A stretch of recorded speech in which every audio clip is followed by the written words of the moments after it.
Reka twongere dushime Imana kubw'uyu mwanya iduhaye kugira ngo twige ijambo ryayo. Izina ry'Imana yacu rihabwe icyubahiro. Kuri uyu munsi tugiye kurebera hamwe ingingo igira iti ikiguzi cyo kuba umwigishwa. Ikiguzi cyo kuba umwigishwa niyo ngingo y'uyu munsi. Muri iki gihembwe turimo turigira hamwe ubutumwa bwiza nk'uko bwanditswe na Mariko nk'icyigisho cy'iki gihembwe. Iki cyumweru rero dufite insanganyamatsiko ivuga ngo kwigisha abigishwa umugabane wa mbere. Icyo kwibukwa kikaba kiboneka mu butumwa bwiza nk'uko bwanditswe na Mariko igice cya 8 umurongo wa 34.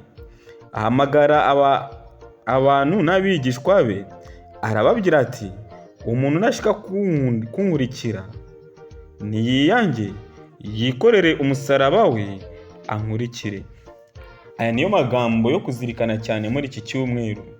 Kuri uyu munsi rero tujye kwigira hamwe ingingo yo kwa kabiri igira iti ikiguzi cyo kuba umwigishwa. Mbere ko tujya mbere muri iki cyigisho, reka dusenge Imana. Data wa twese uri mu ijuru, turagushimye turaguhimbaje uhabwe icyubahiro. Tugushimye kuri Imana yacu, tugushimye ko ukiri kumwe natwe muri aka kanya. Tukaba tugiye kwigana amagambo yawe uyu munsi wa none. Turakwinginze rero kugira ngo ubane natwe muri iki cyigisho. Nibyo dusabiye ubuntu mu izina rya Yesu Kristo umwami wacu. Amen. Ingingo y'uyu munsi tujye kurebera hamwe. Reka turebere hamwe mu butumwa bwiza nk'uko bwanditswe na Mariko igice cya 8 turebe umurongo wa 31 tugeze ku murongo wa 38. Niki Yesu yigisha ahangaha cyerekeranye n'ikiguzi cyo gukurikira Kristo?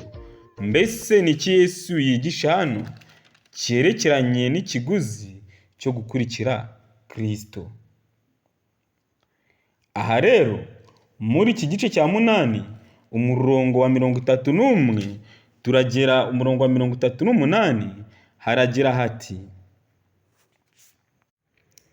aherako abigisha uburyo umwana w'umuntu akwiye kuzabazwa uburyo bwinshi. Akwiye kuzababazwa uburyo bwinshi. Akangwa n'abakuru n'abatambyi bakuru n'abanditsi, akicwa, agashira iminsi 3 akazuka. Avuga iryo jambo aryeruye, nuko Petero aramwihererana atangira kumuhana. Ariko Yesu ahindukiye areba abigishwa be acyaha Petero, aramubwira ati subira inyuma yanjye Satani, kuko ibyo wibwira atari iby'Imana ahubwo ari iby'abantu. Nukuri biratangaje hano nanone kubona Yesu abwira Petero kumuva inyuma akamera nk'abamwise Satani. Yesu asobanura iby'inzira y'umusaraba. Ahamagara abantu n'abigishwa be arababwira ati umuntu nashaka kunkurikira niyiyange yikorere umusaraba we ankurikire, kuko ushaka kurengera ubugingo bwe azabubura, kandi utita ku bugingo bwe kubwanjye no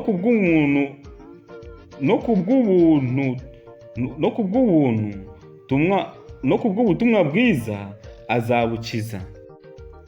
Kandi umuntu byamumarira iki gutunga ibintu byose byo mu isi niyakwa ubugingo bwe? Mbese umuntu yatanga iki ngo acungure ubugingo bwe?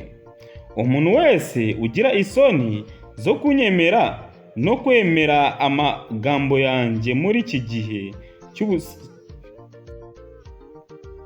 cy'ubusambanyi kandi kibi, umwana w'umuntu nawe azagira isoni zo kumwemera ubwo azazana n'abamarayika bera afite ubwiza bwa Se.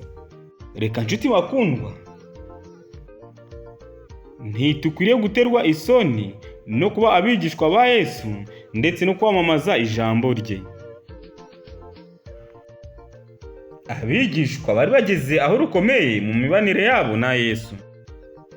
ubu noneho bari bamaze kumenya yuko ari Mesiya. Abasomyi b'ubutumwa bwiza bwanditswe na Mariko ibyo babimenye kuva ku itangiriro ry'igitabo.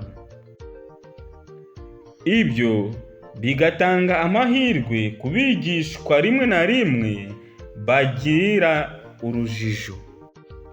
Igihe Yesu yahamagaraga abigishwa be bwa mbere, yababwiye ko azabagira abarobyi b'abantu, nta kuvuga ku ngorane. Ariko ubu noneho bari bamaze kumenya uwo ari we. Yabahishuriye intego y'icyamuzanye, kandi ko ari ngombwa ko ababazwa, akangwa kandi akicwa, hanyuma akazazuka nyuma y'iminsi 3. Ni amakuru atari meza ndetse ateye ubwoba. Petero wari umaze guhamya ko Yesu ari Mesiya, yamushize ku ruhande maze aramucyaha kubw'ibyo bintu avuze. Ibyo byose byavuzwe mu kiganiro kitari kigamije kuvuga kuri ibyo bintu. Ariko ubu umwanditsi w'ubutumwa bwiza yasubiyemo amagambo yavuzwe na Yesu, amagambo yakomerekeje Petero ubwo yayumvaga. Yise Petero Satani kandi amubwira kumuva inyuma, kuko ibitekerezo nk'ibyo bitajyanye n'ubushake bw'Imana. Kuba Kristo yarise Petero Satani, byumvikane ko ari ibintu byarakaje Petero cyane, ariko nta bundi buryo Kristo yari kumubwira, cyane ko ibitekerezo Petero yari afite byari ibitekerezo bitavuye ku Mana, ahubwo ari ibitekerezo bivuye kuri Satani. Aya magambo ya Petero ntabwo yari ayo kumufasha cyangwa kumutera imbaraga muri iki gihe gikomeye cyari imbere ye. Ntabwo aya magambo yari agendanye n'umugambi w'imbabazi Imana yari ifitiye isi, cyangwa n'icyigisho cyo kwitanga Yesu yaraje kwerekana mu mibereho ye. Reka nshuti mukundwa, reka nkurarikire kugira ngo uzasome igitabo cyitwa Uwifuzwa ibihe byose. Ibi kibivuga neza cyane kuri paji yaho ya 329. Abayoboke ba Yesu rero bahamagarirwa kugira intego nk'iyo yari afite yo kwikorera umusaraba bakamukurikira. Kubambwa ku musaraba nicyo cyari igihano kibi gisuzuguritse n'uburyo butesha umuntu agaciro Abaroma bakoreshaga. Nta muntu n'umwe wifuzaga guhanishwa igihano cyo kubambwa ku musaraba. Akaba ariyo mpamvu umusaraba wari ikimenyetso cy'ubwitange bwo kwiyegurira Yesu. Yesu ntabwo asobanura ikiguzi cyo kuba umwigishwa gusa, ahubwo avuga n'akamaro kabyo. Ku bijyanye n'imyumvire yo kwizera kwa Gikristo, kubura ubuzima byahindutse uburyo bwo kububona. Ibihabanye n'ibyo, gutanga iby'isi byose ariko ukubura ubugingo buhoraho ntacyo bimaze. Ibyo mu isi byose ariko ukabura ubugingo buhoraho, nshuti mukundwa, ntacyo bimaze.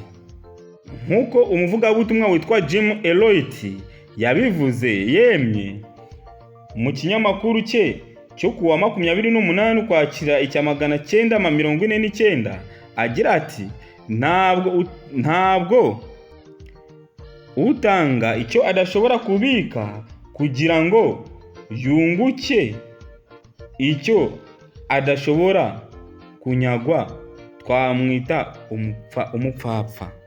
Reka nsubiremo aya magambo mukundwa. Ntabwo utanga icyo adashobora kubika kugira ngo yunguke icyo adashobora kunyagwa twamwita umupfapfa. Reka nshuti mukundwa, nanjye kuri uyu munsi wa none nkwifurize kwemera kwakira Kristo nk'umukiza wawe.